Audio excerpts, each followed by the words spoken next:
Hello दोस्तों, आज हम बात करेंगे relationship of partner to one another. Partners का एक दूसरे के साथ कैसा रिलेशन है, क्या रिलेशन है पार्टनरशिप में, आज हम इसी के बारे में डिस्कशन करेंगे।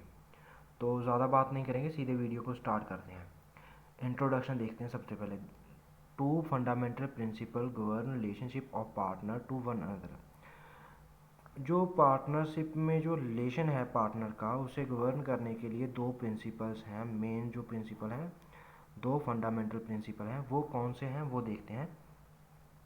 The first principle gives the partner the freedom to settle their mutual rights and duties by the own voluntary agreements. ये जो फर्स्ट फंडामेंटल प्रिंसिपल है, वो पार्टनर को फ्रीडम देता है कि वो अपने जो राइट एंड ड्यूटीज़ हैं वो एग्रीमेंट के द्वारा जो है तय कर सकते हैं। मतलब एग्रीमेंट के द्वारा जो भी राइट्स एंड ड्यूटीज़ हैं पार्टनर्स की, उनके बारे में डिसाइड कर सकते हैं। ठीक है। Section 11 gives freedom to a firm to determine the mutual rights and duties of partner may be by contract between the partners. जो सेक्शन 11 है वो फ्रीडम देता है पार्टनर्स को कि वो अपने जो म्यूचुअल राइट्स एंड ड्यूटीज़ हैं उन्हें डिटरमाइन कर सकते हैं, उन्हें निर्धारित कर सकते हैं एक कॉन्ट्रैक्ट के द्वारा। Section 11 determination of rights and duties of partner by contract between the partners.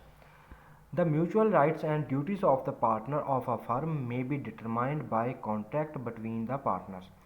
Section 11 क्या कहता है, ये जो ड्यूटीज़ एंड राइट्स हैं वो कॉन्ट्रैक्ट के द्वारा पार्टनर्स में डिटरमाइन किए जा सकते हैं।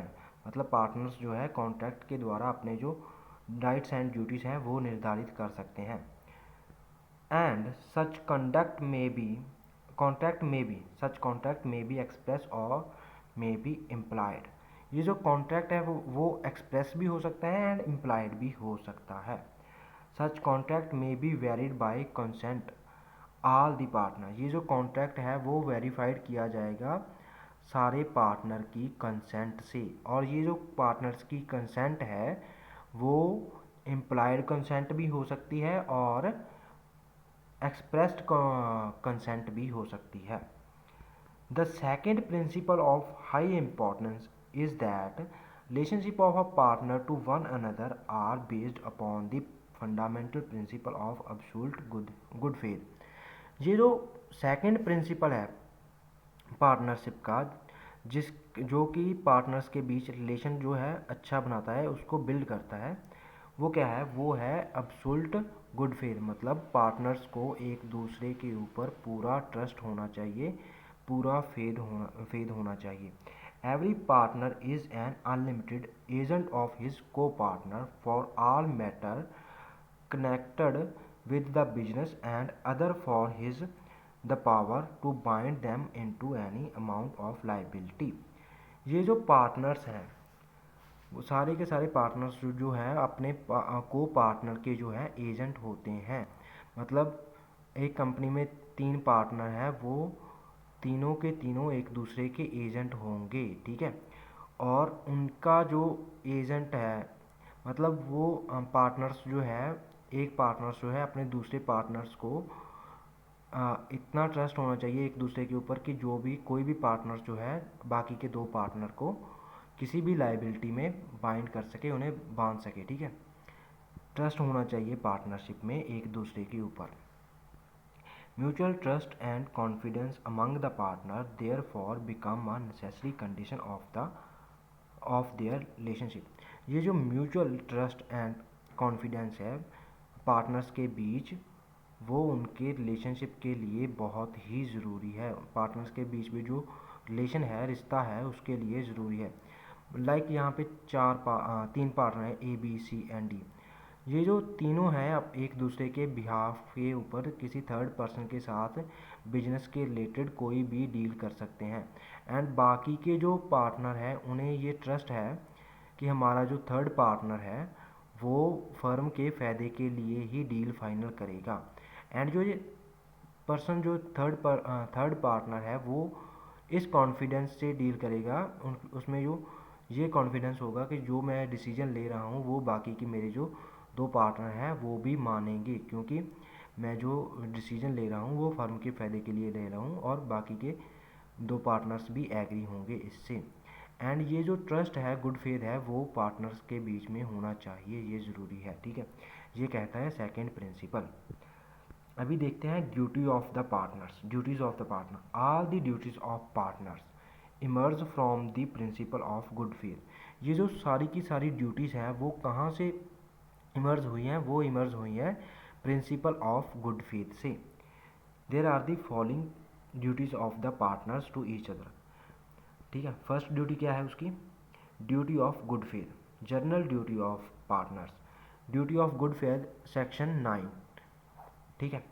The partner are bound to carry on the business of the firm to the greatest common advantage to be just and faith to each other. ये जो फर्म का बिजनेस है वो इस बिहाफ पे होना चाहिए कि सारे के सारे पार्टनर्स को अपने को पार्टनर के ऊपर पूरा ट्रस्ट होना चाहिए।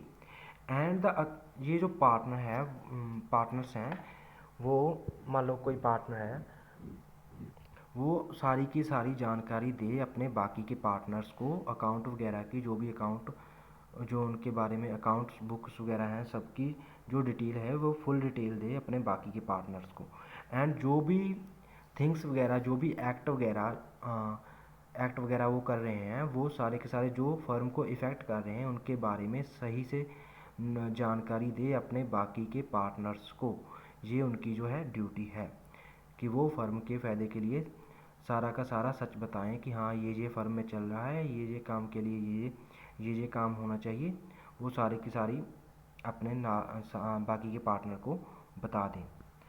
And a partner must be secure a maximum profit for the firm. ये जो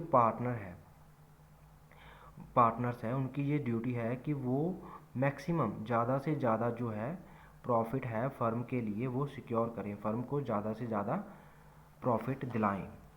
and he should not try to make a secret profit for himself. उसे ये कोशिश नहीं करनी चाहिए कि वो अपने अपने फ़ायदे के लिए, अपने प्रॉफिट के लिए अपना जो कोई सीक्रेट प्रॉफिट है वो बनाए, अपना जो मतलब सीक्रेटली प्रॉफिट अर्न करने के लिए कोई रास्ता बना ले फर्म में से कि हाँ उसे जो सेपरेटली प्रॉफिट होता रहे, अकेले को, बाकी के पार्टनर को बस फर्म में से ही प्रॉफिट दिया जाए और अपना जो सीक्रेट प्रॉफिट है वो उसका रास्ता बना ले फर्म के खर्चे से, ठीक है।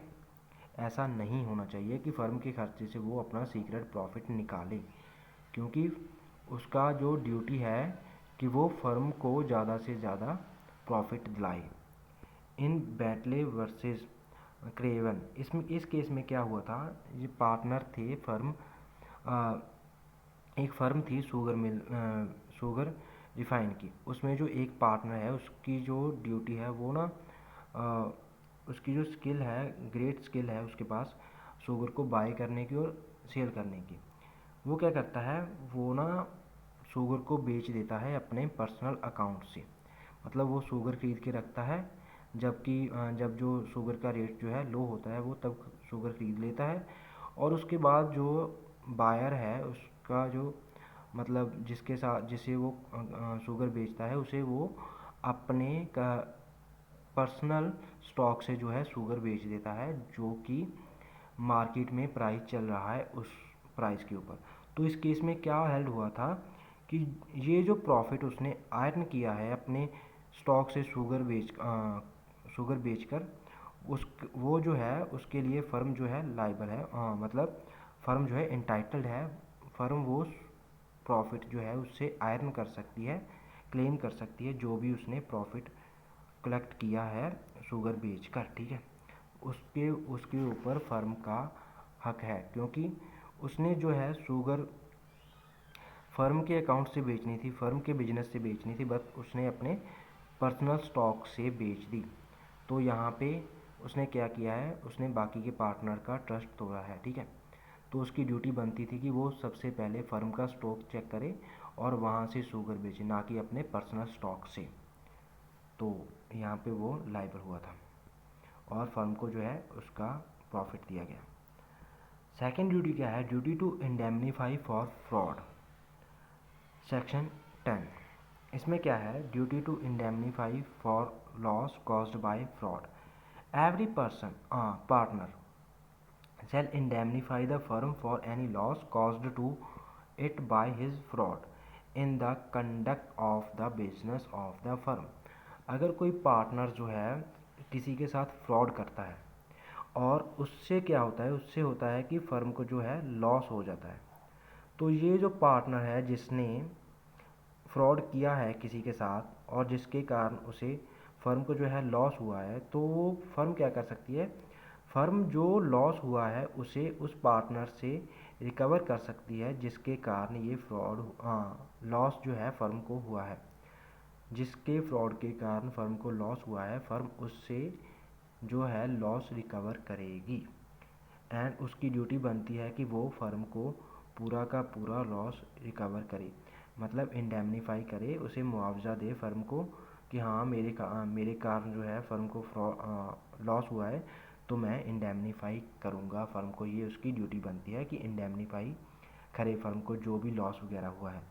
ही मस्ट बी कंपनसेट और indemnify the firm against any loss caused by him.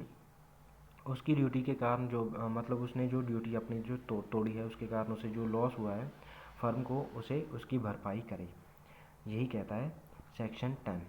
ठीक है, आगे देखते हैं। हाँ, if a partner ordinary course of the business of the firm example of the firm commits a fraud. अगर कोई partner जो है, वही मैंने बताया ना पहले, फ्रॉड कमिट करता है एंड फर्म को उससे जो है लॉस हो जाता है और बाकी के जो इनोसेंट पार्टनर है उन्हें भी लॉस जो है देना पड़ता है, सामने वाले को जिसका भी लॉस हुआ है उसे देना पड़ता है। देन द ये जो इनोसेंट पार्टनर है जिनकी कोई भी गलती नहीं थी, बट उन्हें तो नुकसान हो गया ना, तो यहाँ पे क्या होगा, उनके लिए उन फर्म को जो है जिसने भी फ्रॉड किया है वो उन सबको मतलब फर्म को जो है जो भी लॉस हुआ है उसकी इंडेमनीफाई करेगा, उसके लिए मुआवजा देगा फर्म को। ठीक है, जो भी लॉस हुआ है उसके कारण। थर्ड जो ड्यूटी हुआ है वो क्या कहती है? Due diligence, section 12B 12B and 13F clause F। Section 12 clause B क्या कहता है? Declare that every partner is bound to attend diligently to his duty. ये जो सेक्शन 12B कहता है कि जो पार्टनर है वो पूरी लगन के साथ अपनी जो ड्यूटी है वो करनी चाहिए। पार्टनर्स को जो अपनी ड्यूटी है अपनी पूरी निष्ठा के साथ निभानी चाहिए। ठीक है, the conduct of the business, business से रिलेटेड जो भी उसकी जो ड्यूटी है वो अपनी पूरी लगन से निभाए। In the order to supplement this provision, section 13F वो क्या कहता है? A partner shall indemnify the firm for any loss caused by his wilful neglect. Firm को जो उसकी जो पार्टनर है विलफुल नेग्लेक्ट के साथ, मतलब इच्छा के साथ वो उसने कोई भी गलती की थी, मतलब उसे पता था कि ऐसा करने से फर्म जो है लॉस में जाएगी, बट फिर भी वो एक्ट करता है, then he will be liable for indemnify. जो भी उसे लॉस हुआ है फर्म को उसके लिए वो फर्म को इंडेमनीफाई करेगा, क्योंकि उसे पता था कि हाँ इस एक्ट को करने से फर्म को लॉस होगा, बट फिर भी वो एक्ट करता है, देन उसे इंडेमनीफाई करना पड़ेगा फर्म को उस लॉस के लिए। Negligence means absence of care. Negligence का मतलब है केयर नहीं होना। एंड द विलफुल नेग्लिजेंस का मतलब क्या है? Culpable negligence. If a partner is guilty of this degree of negligence and consequently the firm suffer a loss. अगर कोई पार्टनर इस डिग्री ऑफ नेग्लिजेंस से गिल्टी होता है, मतलब वो कोई नेग्लिजेंस ही करता है जिससे कि उसे पता है कि फर्म को लॉस होगा, एंड कॉन्सिक्वेंटली जो फर्म है वो लॉस में चली जाती है, then he would be bound to indemnify the firm. Then यहाँ पे वो बाउंड होगा फर्म को इंडेमनीफाई करने के लिए। ठीक है, but he will not be liable for act done in good faith. But वो उस एक्ट के लिए लाइबल नहीं होगा जिसमें कि उसका गुड फेथ है, जिसमें कि उसे पता है कि ऐसा करने से लॉस नहीं हो सकता, मतलब उसे पता ही नहीं है कि ऐसा करने से लॉस हो जाएगा फर्म को, तो वो गुड फेथ से कोई एक्ट करता है कि हाँ फर्म को फ़ायदा होगा। उसका कोई इंटेंशन नहीं है, उसकी कोई विल नहीं है, कि उसे पता ही नहीं है कि इससे लॉस होगा, फिर वो कोई एक्ट करता है गुड फेथ में, तो वहाँ पे वो लाइबल नहीं होगा। ठीक है, अभी देखते हैं फोर्थ ड्यूटी क्या है। Proper use of property, section 15। ये क्या कहता है? Application of the property of the firm. The property of the firm shall be held and used by the partner exclusively for the purpose of the business. ये जो firm की property है वो partners की ड्यूटी बनती है कि जो फर्म की जो प्रॉपर्टी है वो फर्म की ही प्रॉपर्टी रहे, एंड फर्म की प्रॉपर्टी फर्म के काम के लिए, बिजनेस के लिए ही यूज़ की जाए, बरती जाए बिजनेस के काम के लिए ही। The section makes it is a duty of the partner that the property of a firm shall be held and used by them. वही फर्म की जो प्रॉपर्टी है वो बिजनेस के पर्पज़ के लिए ही यूज़ होनी चाहिए, ना कि किसी पार्टनर के पर्सन बेनिफिट के लिए या पर्सन काम के लिए यूज़ हो।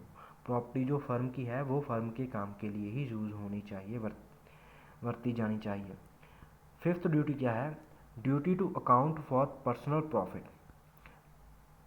अगर कोई पर्सन जो है पर्सनल प्रॉफिट अर्न करता है तो उसके रिलेटेड क्या ड्यूटीज़ होती है? सेक्शन 16 में बताया गया है। सेक्शन 16 क्लॉज ए क्या कहता है? If a partner derives any profit from himself from any transaction of firm और from the use of the property और business connection of the firm और the name of the firm, he shall account for the profit and pay it to the firm. अगर कोई person जो है profit earn करता है, profit प्राप्त करता है किसी भी ऐसी ट्रांजैक्शन से जो कि फर्म के द्वारा की जानी चाहिए थी, एंड या फिर कोई फर्म की जो प्रॉपर्टी है यूज़ करता है, यूज़ करके उसे जो है प्रॉफिट अर्न होता है, प्रॉफिट प्राप्त होता है, या फिर फर्म का जो बिजनेस कनेक्शन है उसकी जो है वर्तों करता है और प्रॉफिट अर्न करता है, या फिर फर्म का नेम यूज़ करता है जिससे कि उसे प्रॉफिट होता है।